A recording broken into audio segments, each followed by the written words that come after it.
कहानी का आरंभ जया से होता है जो एक क्लिनिक में बैठी है। दरअसल जया आईवीएफ तकनीक के माध्यम से मां बनने का सपना को आगे बढ़ाने के लिए उसे अपने पति को साथ लाना होगा। इस पर जया बात टालते हुए कहती है कि वह अपने पति को सरप्राइज देना चाहती है, इसलिए आईवीएफ की प्रक्रिया शुरू करने के लिए वह खुद ही उनका सैंपल लेकर आएगी। डॉक्टर बताती है कि इस पूरी प्रक्रिया में कम से कम 4 से 5 लाख रुपए का खर्च आएगा। इतनी बड़ी रकम के बारे में सुनकर जया गहरी सोच और चिंता में डूब जाती है। इसके बाद हम जया की माँ रेखा को देखते हैं। रेखा एक शराब की दुकान में काम करती है। दिन भर की थकान और आज का सारा हिसाब किताब खत्म करने के बाद वह दुकान से वाइन की 2 बोतलें उठाती है और खामोशी से अपने घर की ओर निकल पड़ती है। वहीं दूसरी ओर जया की छोटी बहन सुषमा अपनी एक अलग ही दुनिया में व्यस्त है। वह सोशल मीडिया के लिए अपने जीजा जी यानी जया के पति मानस के साथ वीडियो शूट कर रही है। वीडियो में सुषमा का अपने जीजा के साथ कुछ ज्यादा ही खुलकर बात करना और फ्लर्ट करना दर्शकों को खटकता है, जिसके चलते उसे भद्दे और नकारात्मक कमेंट्स मिलने लगते हैं। इन कमेंट्स को पढ़कर सुषमा बुरी तरह भड़क जाती है। वैसे भी सुषमा का मिजाज काफी तीखा है, खासकर तब जब कोई उससे उसके पिता के बारे में सवाल कर ले। पिता के जिक्र मात्र से ही वह आग बबूला हो जाती है। इधर जया की असल जिंदगी और उसके ससुराल का माहौल उसके माँ बनने के सपनों से बिल्कुल उलट और घुटन भरा है। उसके ससुराल में उसका ससुर, 3 देवर और पति मानस रहते हैं। इन 5 मर्दों का ध्यान रखने की पूरी जिम्मेदारी अकेले जया के कंधों पर है। रात के सन्नाटे में जब जया ने मानस और अपनी बहन सुषमा का वह वीडियो देखा तो उसके दिल को गहरी ठेस लगी, लेकिन उसने अपना दर्द होठों पर ही दबा लिया और मानस से एक शब्द भी नहीं कहा। तभी उसके फोन की घंटी बजी। दूसरी तरफ उसकी माँ रेखा थी जो फूट फूट कर रो रही थी। रोते हुए रेखा ने जया से कहा कि वह सुषमा को भी कॉन्फ्रेंस कॉल पर ले। इन बातों के बीच यह भी साफ झलक जाता है कि जया और सुषमा के रिश्ते बेहद तल्ख हैं और दोनों बहनों की आपस में बिल्कुल भी नहीं बनती। खैर, जब तीनों कॉन्फ्रेंस कॉल पर जुड़ती हैं तो रेखा एक ऐसी खबर सुनाती है जो सन्न कर देने वाली थी। वह रोते हुए बताती है कि गुप्ता जी का निधन हो गया है। यह सुनकर जया उलझन में पड़ जाती है और पूछती है कि अगर पड़ोस में रहने वाले गुप्ता जी की मौत हो गई है तो माँ इतना क्यों रो रही है। तब रेखा रूंधे गले से वह सच उगलती है कि गुप्ता जी की मौत हमारे घर के अंदर हुई है। यह सुनते ही दोनों बहनें अवाक रह जाती हैं। इस झटके के बाद अगले ही दिन जया और सुषमा अपनी माँ के घर पहुँचती हैं। यहीं से रेखा के अतीत के पन्ने खुलते हैं और कहानी 22 साल पीछे चली जाती है। जब रेखा नई नवेली दुल्हन बनकर इस आदर्श कॉलोनी में आई थी तब उसका रहन सहन और तौर तरीके उस दौर के हिसाब से काफी ज्यादा मॉडर्न थे। उसके स्लीवलेस ब्लाउज और बेबाक अंदाज ने पूरी कॉलोनी का ध्यान उसकी ओर खींच लिया था। लोग उसे बुरी नजर वाली औरत मानकर बदनाम करने लगे थे। रेखा के पति का नाम सुकुमार था जो रेलवे में नौकरी करते थे। मजे की बात यह थी कि रेखा के घर के ठीक सामने ही गुप्ता जी का मकान था। रेखा अक्सर अपनी अदाओं से गुप्ता जी को लुभाने की कोशिश किया करती थी। वह जानबूझकर अपनी बालकनी में बैठकर अपने पति सुकुमार की मालिश करती ताकि आस पड़ोस के लोग और खास तौर पर गुप्ता जी उसे ही देखते रहें। इस आग में घी का काम तब हुआ जब शादी के महज 7 महीने बाद ही रेखा ने जया को जन्म दे दिया। यह बात पूरी कॉलोनी में आग की तरह फैल गई कि रेखा शादी से पहले ही गर्भवती थी। इस घटना ने उसकी रही सही इज्जत भी मिट्टी में मिला दी। मोहल्ले की औरतें उससे इतनी चिढ़ने लगी थीं कि वे अपने घर के मर्दों को रेखा के साये से भी दूर रहने की ताकीद करती थीं। हालांकि रेखा का पूरा ध्यान गुप्ता जी को रिझाने पर ही लगा रहता था, लेकिन उस वक्त गुप्ता जी उसकी इन हरकतों पर ज्यादा तवज्जो नहीं देते थे। एक दिन रेखा के परिवार पर एक भयानक हादसा टूट पड़ता है। सुकुमार को बिजली का जोरदार करंट लग जाता है। उसे तड़पता देख उसकी माँ उसे बचाने के लिए दौड़ती है और उसे पकड़ लेती है, लेकिन करंट इतना तेज था कि दोनों वहीं चिपक जाते हैं और मौके पर ही दोनों की दर्दनाक मौत हो जाती है। सुकुमार के गुजर जाने के बाद रेखा एक बार फिर गुप्ता जी का ध्यान अपनी ओर खींचने की कोशिश करती है, लेकिन गुप्ता जी उसे पूरी तरह नजरअंदाज करते हैं और वहां से चले जाते हैं। इसके बाद कुछ साल ऐसे ही गुजर जाते हैं, लेकिन आदर्श कॉलोनी में रेखा को लेकर खौफनाक अफवाहों का बाजार गर्म हो जाता है। मोहल्ले के लोगों ने उसे एक डायन का दर्जा दे दिया था, जिसके बारे में मशहूर था कि वह किसी को भी अपने वश में कर सकती है। कुछ का तो यहाँ तक कहना था कि रेखा कई गलत कामों में शामिल है और उसने अपने बगीचे में जो सुंदर फूल लगा रखे हैं उनके नीचे उसने न जाने कितने लोगों की लाशें दफनाई हुई हैं। अब कहानी वापस वर्तमान में आती है। अगले दिन जया और सुषमा अपनी माँ के घर पहुँचती हैं। उनके सामने गुप्ता जी की बेजान लाश पड़ी थी और तीनों इसी उधेड़बुन में थीं कि अब इस मुसीबत से कैसे निपटा जाए। जया और सुषमा अपनी माँ से पूछती हैं कि आखिर गुप्ता जी इतनी रात गए उनके घर आए ही क्यों थे। तब रेखा बीती रात का वह खौफनाक सच बताती है। उसने कहा कि कल रात गुप्ता जी अचानक दरवाजे पर आए। मुझे लगा कि उनकी बेटी की शादी होने वाली है, शायद उसी सिलसिले में कोई मदद या सामान मांगने आए होंगे, लेकिन जैसे ही मैंने दरवाजा खोला उनकी नीयत कुछ और ही थी।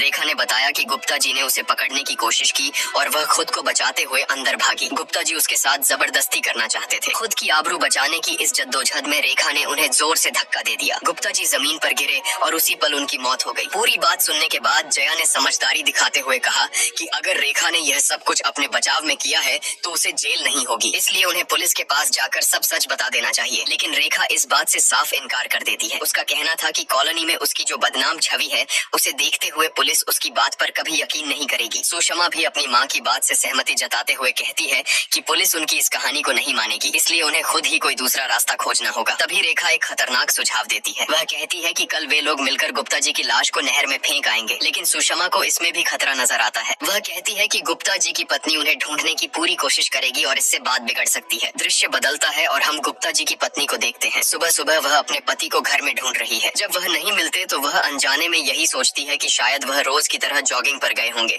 इस बात से पूरी तरह बेखबर कि उसका पति अब इस दुनिया में नहीं है, वह वापस अपने घर के रोजमर्रा के कामों में लग जाती है। हमें पता चलता है कि गुप्ता जी की एक बेटी गोल्डी है और एक बेटा है। गोल्डी की शादी तय हो चुकी है और पूरा घर उसी की तैयारियों में व्यस्त है। इस बीच गुप्ता जी की पत्नी बार बार अपने पति को फोन मिला रही है, लेकिन कोई जवाब नहीं मिलता। हारकर वह एक ऑडियो मैसेज भेजती है। मैसेज में वह कहती है कि वह जानती है कि कल रात उन दोनों के बीच हुए भारी झगड़े की वजह से गुप्ता जी नाराज होकर चले गए हैं, लेकिन वह उन्हें चेतावनी देते हुए कहती है कि वे जहाँ भी हों तुरंत लौट आएं, क्योंकि आज उनके बेटे के ससुराल वाले आने वाले हैं और शादी की रस्में शुरू हो चुकी हैं। अगले ही दिन कहानी में महेश्वरी की एंट्री होती है, जो गुप्ता जी की पत्नी का भाई है। दिलचस्प बात यह है कि महेश्वरी और जया स्कूल में एक ही क्लास में थे। महेश्वरी मन ही मन जया को पसंद करता है, लेकिन जया के लिए वह हमेशा से सिर्फ एक दोस्त ही रहा है। परेशानी की बात यह है कि महेश्वरी अब पुलिस में सब इंस्पेक्टर बन चुका है। पुलिस की वर्दी में उसे देखते ही जया की धड़कनें तेज हो जाती हैं। उसे डर सताने लगता है कि कहीं महेश्वरी को गुप्ता जी के गायब होने का असली सच पता न चल जाए। उसी रात गुप्ता परिवार ने घर में एक जगराते का आयोजन किया है, जिसमें पूरी कॉलोनी के लोग व्यस्त हैं। मौके का फायदा उठाकर रेखा के घर में तीनों औरतें लाश को ठिकाने लगाने की योजना बना रही हैं। इस बीच गुप्ता जी की पत्नी लगातार उनके फोन पर मैसेज और कॉल किए जा रही है। चूंकि फोन सुषमा और जया के पास है, वे सारे मैसेज पढ़ रही हैं। दूसरी तरफ गुप्ता जी की पत्नी को जब अपने मैसेज पर सीन टिक दिखता है तो उसका पारा 7वें आसमान पर पहुंच जाता है। उसे लगता है कि गुप्ता जी जानबूझकर उसके मैसेज पढ़ रहे हैं और उसे इग्नोर कर रहे हैं। रात के अंधेरे में जैसे ही रेखा, जया और सुषमा गुप्ता जी के शरीर को ठिकाने लगाने के लिए पैक करने लगती हैं, तभी एक ऐसा वाकया होता है जिससे तीनों के पैरों तले जमीन खिसक जाती है। अचानक गुप्ता जी जोर से छींकते हैं। यह देखकर तीनों की सिट्टी पिट्टी गुम हो जाती है। उन्हें समझ आ जाता है कि जिसे वे मरा हुआ समझ रही थी, वह गुप्ता जी दरअसल जिंदा हैं। अब उनकी परेशानी और खौफ पहले से 100 गुना ज्यादा बढ़ जाता है। इसी अफरा तफरी में सुषमा गुप्ता जी का फोन खंगालती है और एक चौंकाने वाला सच सामने आता है। फोन के मैसेज से पता चलता है कि गुप्ता जी खुद रेखा के घर नहीं आए थे, बल्कि रेखा ने ही मैसेज करके उन्हें रात को अपने घर बुलाया था। यह देखते ही जया का गुस्सा फूट पड़ता है और वह अपनी माँ से सवाल करती है कि आखिर उसने रात के अंधेरे में गुप्ता जी को घर क्यों बुलाया था। इस पर रेखा एक बेहद बेतुका बहाना बनाती है। वह कहती है कि मैं बहुत बोर हो रही थी, इसलिए मैंने गुप्ता को ताश खेलने के लिए बुला लिया था। जाहिर है जया को उसकी इस मनगढ़ंत कहानी पर बिल्कुल यकीन नहीं होता। इसी बहस और ड्रामे के बीच कहानी का एक और बहुत बड़ा राज खुलता है कि सुषमा सुकुमार की बेटी नहीं है। सुकुमार की मौत के कई सालों बाद रेखा ने सुषमा को जन्म दिया था, जो इस बात का सबूत था कि रेखा की जिंदगी में सुकुमार के बाद भी कई गहरे राज दबे हुए हैं। जब जया ने अपनी माँ पर दबाव डाला और कड़े शब्दों में पूछा कि आखिर उसने गुप्ता जी को घर क्यों बुलाया था, तो रेखा को आखिरकार टूटकर असली सच उगलना ही पड़ा। रेखा ने बताया कि उसने वाइन शॉप के गल्ले से करीब 4-5 लाख रुपए का गबन किया है। मुसीबत यह थी कि गुप्ता जी उसी वाइन शॉप के मालिक के अकाउंटेंट थे और उन्हें रेखा की इस चोरी की भनक लग गई थी। गुप्ता जी ने रेखा को धमकी दी थी कि वह जल्द ही मालिक के सामने उसका भांडा फोड़ देंगे। रेखा ने आगे बताया कि कहीं से उसके पास 2 दिन में पैसे आने वाले थे। वह बस इतना चाहती थी कि गुप्ता जी 2 दिन तक अपना मुंह बंद रखें। इसी मिन्नत और सौदेबाजी के लिए उसने गुप्ता जी को 3 पत्ती खेलने के बहाने अपने घर बुलाया था, लेकिन घर आते ही गुप्ता जी की नीयत बिगड़ गई और उन्होंने रेखा के साथ जबरदस्ती करने की कोशिश की। अपनी इज्जत बचाने की जद्दोजहद में रेखा ने उन्हें धक्का दे दिया, जिससे गुप्ता जी की यह हालत हो गई। रेखा ने जया को समझाया कि उसे हर हाल में गुप्ता जी को अगले 2 दिन तक यहीं छुपा कर रखना होगा, क्योंकि अगर वे बाहर गए तो वाइन शॉप के मालिक को सब सच पता चल जाएगा और रेखा जेल चली जाएगी। यह सब सुनकर जया गुस्से से लाल हो गई। वह अपनी माँ के इस दलदल और अपराधों का हिस्सा नहीं बनना चाहती थी। उसने तुरंत अपना बैग उठाया और वहाँ से जाने लगी, लेकिन तभी रेखा ने अपना सबसे बड़ा दांव चला। उसने जया की दुखती रग पर हाथ रखते हुए कहा कि तुझे भी तो 4-5 लाख रुपए की जरूरत है ना। रेखा ने लालच दिया कि जैसे ही उसके पास पैसे आएंगे वह जया की जरूरत पूरी कर देगी। IVF के लिए पैसों की अपनी मजबूरी के आगे जया का जमीर हार गया और वह वहीं रुकने के लिए राजी हो गई। खतरा यह था कि गुप्ता जी अब जिंदा थे, इसलिए उन्हें लगातार बेहोश रखने के लिए तीनों ने मिलकर उन्हें भारी मात्रा में कॉफ सिरप पिला दिया ताकि वह बिना आवाज किए सोते रहे। अगली सुबह जब गुप्ता जी की बेटी बेटी गोल्डी सुषमा से बात कर रही होती है तो यह देखकर गुप्ता जी की पत्नी का पारा 7वें आसमान पर पहुंच जाता है। वह गोल्डी को सुषमा से बात करने के लिए जमकर डांटती है। दरअसल गुप्ता जी की पत्नी के मन में यह अंधविश्वास घर कर गया है कि रेखा जादू टोना करती है। उसे पूरा यकीन है कि गोल्डी की शादी में रुकावट डालने के लिए रेखा ने ही गुप्ता जी पर कोई काला जादू कर दिया है, जिसके असर से वे रूठ कर कहीं चले गए हैं। अपने इसी शक को पुख्ता करने और इसका तोड़ निकालने के लिए वह एक तांत्रिक बाबा की शरण में पहुंच जाती है। दरअसल सुषमा पर सोशल मीडिया पर रातों रात मशहूर होने की धुन सवार थी। जब उसके आम वीडियोस पर कोई खास ध्यान नहीं दे रहा था तो वायरल होने की हसरत में उसने सारी हदें पार कर दी। उसने एक लड़की के साथ 5 मिनट तक किस करते हुए अपना एक वीडियो अपलोड कर दिया। उसका यह पैंतरा काम तो कर गया और वीडियो जंगल की आग की तरह वायरल हो गया, लेकिन इसके साथ ही उसकी भयंकर बदनामी भी हुई। मोहल्ले वालों ने इस हरकत पर जमकर बवाल काटा। उनका मानना था कि अगर सुषमा जैसी लड़की इस आदर्श कॉलोनी में रही तो उनके घर के लड़के बिगड़ जाएंगे। लोगों के भारी दबाव और ताने सुनकर मजबूरन रेखा को सुषमा को घर से निकालना पड़ा और उसने उसे जया के पास उसके ससुराल भेज दिया। लेकिन वहाँ जाकर भी सुषमा अपनी हरकतों से बाज नहीं आई। वह अपने जीजा जी मानस के साथ ही रील्स और वीडियो बनाने लगी जो जया को अंदर ही अंदर बुरी तरह खटकता था। इसी वजह से वह सुषमा से बहुत ज्यादा चिढ़ने लगी थी। वर्तमान में जया के फोन पर उसके ससुर का कॉल आता है। फोन उठते ही वे जया पर बरस पड़ते हैं कि आखिर वह बिना किसी को बताए घर से बाहर कदम कैसे रख सकती है। जया अभी इस डांट का कोई जवाब सोच ही रही थी कि अचानक गुप्ता जी की पत्नी धड़धड़ाते हुए उनके घर में घुस आती है। गुप्ता जी की पत्नी को पूरा यकीन था कि रेखा और उसकी बेटियों ने उनकी बेटी गोल्डी की शादी रोकने के लिए कोई काला जादू किया है। वह इसी जादू टोने का असर काटने के लिए घर में कुछ छिपाने आई थी। जया और रेखा किसी तरह उसे रोककर घर से बाहर निकालते हैं, लेकिन बाहर निकलते निकलते गुप्ता जी की पत्नी के होश उड़ जाते हैं। उसे उस घर के अंदर से एक जानी पहचानी महक आ रही थी। यह हूबहू वही खुशबू थी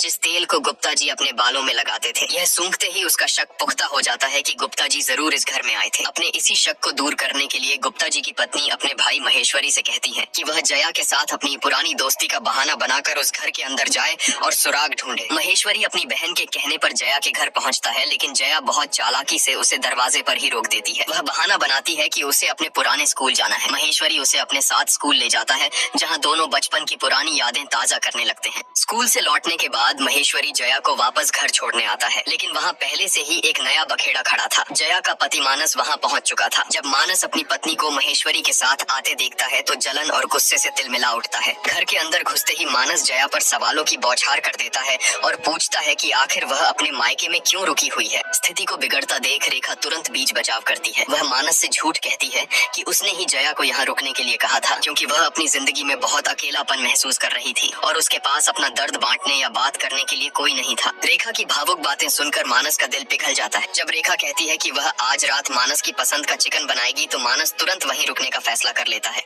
लेकिन मानस के इस फैसले के पीछे केवल भावनाएं या चिकन का लालच नहीं था। उसके दिमाग में एक शातिर चाल चल रही थी। अकेला पाकर मानस अपने पिता को फोन मिलाता है और कहता है कि रेखा का यह घर बहुत कीमती और शानदार है। वह अपने पिता को यह लालच देता है कि अगर वे लोग चालाकी से इस घर को बिकवा दें तो उन्हें बहुत मोटा कमीशन मिलेगा। उसका प्लान यह था कि घर बेचने के बाद वे रेखा को किसी सस्ते से किराए के मकान में धकेल देंगे। इसी साजिश को अंजाम देने के लिए मानस अपने पिता से कहता है कि वह कुछ दिन अपनी सास के घर ही रुकेगा। मानस के वहाँ रुक जाने से रेखा, जया और सुषमा की मुसीबतें आसमान छूने लगती हैं। सबसे बड़ा खतरा यह था कि गुप्ता जी को उन्होंने किचन में छुपा रखा था। अगर मानस गलती से भी किचन में चला गया और उसने गुप्ता जी को देख लिया तो सारा खेल वहीं खत्म हो जाएगा। इसलिए तीनों की सांसें अटकी रहती हैं और वे हर मुमकिन कोशिश करती हैं कि मानस किचन के आसपास भी न भटके। इसी बीच हम देखते हैं कि रेखा छुपकर किसी से फोन पर बात कर रही है। वह फोन पर सामने वाले से कह रही थी कि 2 दिन बाद वह पैसे लेकर आ जाए। वह रहस्यमयी शख्स कौन था यह अभी पर्दे के पीछे ही है। कहानी में एक और जबरदस्त ट्विस्ट तब आता है जब गुप्ता जी की पत्नी के फोन पर एक अनजान मैसेज आता है। मैसेज में लिखा था कि गुप्ता किडनैप हो चुका है। अगर अपने पति की सलामती चाहती हो तो 5 लाख रुपए लेकर बताई गई जगह पर आ जाना। जब गुप्ता जी की पत्नी घबराकर यह बात अपने भाई महेश्वरी को बताती है तो वह भी सन्न रह जाता है। अब तक उसे लग रहा था कि जीजा जी सिर्फ रूठ कर गए हैं, लेकिन अब मामला अपहरण और फिरौती तक पहुंच चुका था। इस गहमा-गहमी के बीच कहानी एक बार फिर रेखा के बीते हुए कल की झलक दिखाती है। सुकुमार की मौत के बाद पेट पालने के लिए रेखा ने कई तरह के व्यापार आजमाए थे। शुरुआत में उसने घर घर जाकर नाइटी बेचने का काम किया। फिर उसने एक साइबर कैफे खोल, लेकिन वहाँ वह ग्राहकों को चोरी छिपे गंदे वीडियो दिखाती थी। जब कॉलोनी वालों को इसकी भनक लगी तो उन्होंने जमकर बवाल काटा और उसका कैफे हमेशा के लिए बंद करवा दिया। रात के गहरे सन्नाटे में महेश्वरी ने किडनैपर को रंगे हाथों पकड़ने के लिए एक अचूक जाल बिछाया। वह उस सुनसान जगह पर जाकर छिप गया जहाँ किडनैपर ने पैसे मंगवाए थे। कुछ ही देर में गुप्ता जी की पत्नी और बेटी खौफ के साये में वहाँ पहुँचती हैं और कांपते हाथों से 5 लाख रुपए से भरा थैला तय की गई जगह पर रखकर चली जाती हैं। उधर दूसरी तरफ घर में एक अलग ही रहस्य पनप रहा था। रात के अंधेरे में रेखा दबे पांव बिना किसी को भनक लगे घर से बाहर निकलती है, लेकिन जया की नजर उस पर पड़ जाती है। शक के मारे जया चुपचाप अपनी माँ का पीछा करने लगती है। घर में हो रही इस हलचल को सुषमा भी भांप लेती है और वह भी बिना कोई आवाज किए जया और अपनी माँ के पीछे पीछे चल पड़ती है। रेखा चलते चलते उसी वाइन शॉप के पास पहुँचती है जहाँ वह काम करती थी। इससे पहले कि रेखा कुछ समझ पाती, जया और सुषमा भी वहाँ पहुँच जाती हैं और उसे घेर लेती हैं। जया सीधे सवाल दागती है कि आखिर वह आधी रात को यहाँ क्या कर रही है। तभी वहाँ एक अनजान शख्स की एंट्री होती है। ये आदमी रेखा का प्रेमी था और सबसे बड़ा सच ये था कि यही सुषमा का असली पिता था। सुकुमार की मौत के बाद रेखा का इस आदमी के साथ अफेयर शुरू हुआ था। इस शख्स ने रेखा को यह कहानी सुना रखी थी कि वह एक अंडरकवर एजेंट है और हमेशा खुफिया मिशन पर रहता है। उसने रेखा को यकीन दिलाया था कि अब उसका मिशन खत्म हो चुका है और वे दोनों हमेशा के लिए एक साथ रहकर अपना परिवार पूरा करेंगे। जया के दिमाग में शक की घंटी बजती है। वह तुरंत उस आदमी पर इल्जाम लगाती है कि कहीं इसी ने तो किडनैपर बनकर गुप्ता जी की पत्नी से पैसे नहीं मांगे। ये सुनते ही वह आदमी भड़क उठता है। जया जब पुलिस की धमकी देती है तो वह आदमी अजीब सी बातें करने लगता है। वह कहता है कि जया कभी जेल नहीं गई, इसलिए उसे जेल की खौफनाक असलियत का अंदाजा नहीं है। जया अभी उसकी बातों का मतलब समझ ही रही थी कि सबसे बड़े झूठ से पर्दा उठता है। वह आदमी कोई अंडरकवर एजेंट नहीं बल्कि एक शातिर वांटेड मुजरिम था। पुलिस उसे हर जगह तलाश रही थी। वह रेखा से कोई प्यार नहीं करता था। वह सिर्फ रेखा को अपने जाल में फंसाकर उसके पैसे लूटकर भागने की फिराक में था। यह खौफनाक सच सुनकर रेखा के पैरों तले जमीन खिसक गई। जिस इंसान पर उसने आंख मूंद कर भरोसा किया था वह एक फरेबी निकला। अब उस मुजरिम ने अपना असली रंग दिखाया और रेखा से उन पैसों की मांग की। जब रेखा ने पैसे देने से इनकार किया तो उस बेरहम बाप ने अपनी ही सगी बेटी सुषमा की गर्दन पर चाकू रख दिया। अपनी बेटी की जान खतरे में देख रेखा बेबस हो गई और उसने वो सारे पैसे जो उसने गले से चुराए थे उस आदमी के हवाले कर दिए। पैसे मिलते ही वह धोखेबाज वहाँ से रफू चक्कर हो गया। रेखा घुटनों के बल जमीन पर बैठ गई। उसका दिल बुरी तरह टूट चुका था। वह जिस इंसान के साथ अपनी जिंदगी की एक नई और खूबसूरत शुरुआत करना चाहती थी उसी ने उसे बीच रास्ते में ठग लिया था। अपनी माँ को इस तरह टूटते देख जया के सब्र का बांध भी टूट गया। उसने गुस्से और दुख में रेखा को फटकारते हुए कहा कि आखिर आप ऐसे किसी भी अरे गहरे इंसान पर भरोसा कैसे कर सकती हैं? आपने उस पर इतना अंधा विश्वास किया कि बिना उसकी असलियत जाने उसके साथ सुषमा को भी जन्म दे दिया। जया की कड़वी बातें सुनकर सुषमा का गुस्सा 7वें आसमान पर पहुंच जाता है। वह तिलमिलाते हुए सीधे उस कमरे की ओर दौड़ पड़ती है जहां उन्होंने गुप्ता जी को बांध कर रखा था। सुषमा ठान लेती है कि अब चाहे जो अंजाम हो वह गुप्ता जी को आजाद कर देगी। जया उसे रोकने के लिए पीछे भागती है। इसी छीना झपटी के बीच गुप्ता जी को होश आ जाता है। होश में आते ही गुप्ता जी खूंखार हो उठते हैं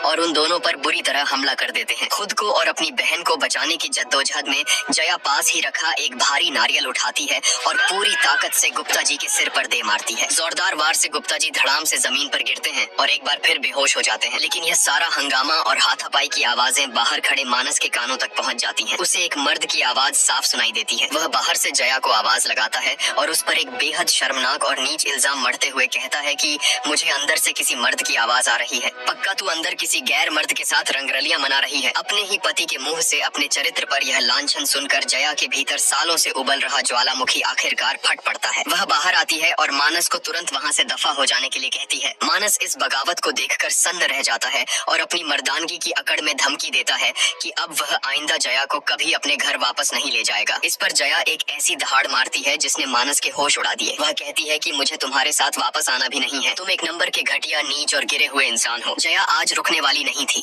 उसने मानस की सारी सच्चाई उधेड़ कर रख दी।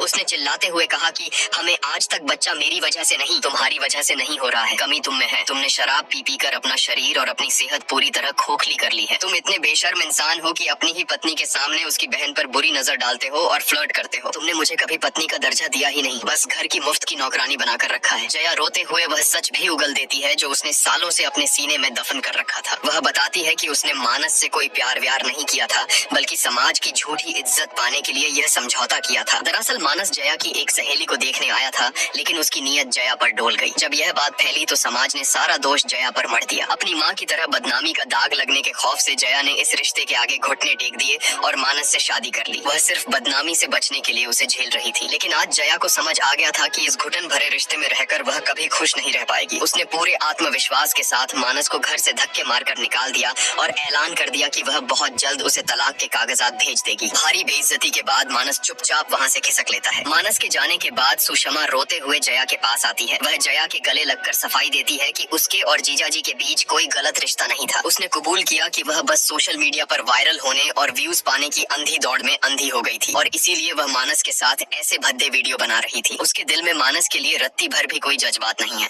अगली सुबह जब रेखा की आंख खुलती है तो वह देखती है कि गुप्ता जी उनके घर से रफू चक्कर हो चुके हैं। उधर अपने घर में गुप्ता जी को इस बदहवास हालत में देखकर उनकी पत्नी सन्न रह जाती है। ऐसा लग रहा था जैसे गुप्ता जी गहरे सदमे में हो। तभी उनके बेटे का ध्यान उस कपड़े पर जाता है जिससे गुप्ता जी का मुंह बंधा हुआ था। वह कुछ और नहीं बल्कि रेखा का ब्लाउज था। यह देखते ही गुप्ता जी की पत्नी का शक यकीन में बदल जाता है कि रेखा ने ही उसके पति का अपहरण किया था। इधर रेखा, जया और सुषमा खौफ के साये में अपना सामान बांध रही थी। उन्हें पता था कि जैसे ही गुप्ता जी वाइन शॉप के मालिक को पैसों की बात बताएंगे, पुलिस किसी भी वक्त उन्हें गिरफ्तार करने आ सकती है। भागने की इस जल्दबाजी के बीच रेखा का फोन बजता है। दूसरी तरफ गुप्ता जी थे। वह एक नीच चाल चलते हुए रेखा को ब्लैकमेल करते हैं कि अगर तुम वाइन शॉप के मालिक और पुलिस से बचना चाहती हो तो चुपचाप अपना घर मेरे नाम कर दो। इस मोड़ पर आकर कहानी का सबसे बड़ा और घिनौना सच बेनकाब होता है। असल में गुप्ता जी की गिद्ध जैसी नजर सालों से रेखा के इस आलीशान घर पर थी। कॉलोनी में रेखा को लेकर जितनी भी अफवाहें थीं, वे सब गुप्ता जी की ही फैलाई हुई थी। जब रेखा ने पेट पालने के लिए एक मामूली साइबर कैफे खोला था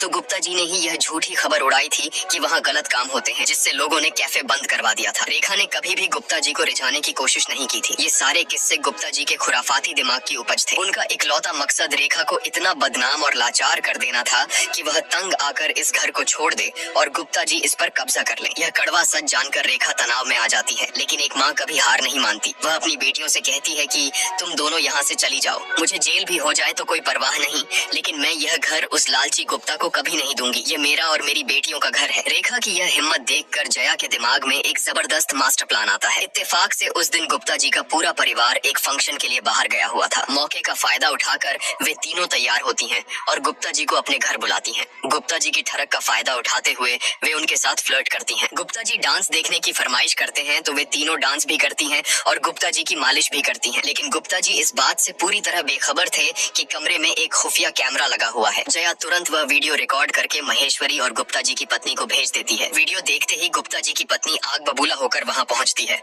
अपने पति को इस शर्मनाक हालत में देखकर वह समझ जाती है कि उसका पति दूध का धुला नहीं है। तब रेखा उसे उस रात का पूरा सच बताती है कि कैसे गुप्ता जी ने उसके साथ जबरदस्ती करने की कोशिश की थी और बचाव में उसे धक्का देना पड़ा था।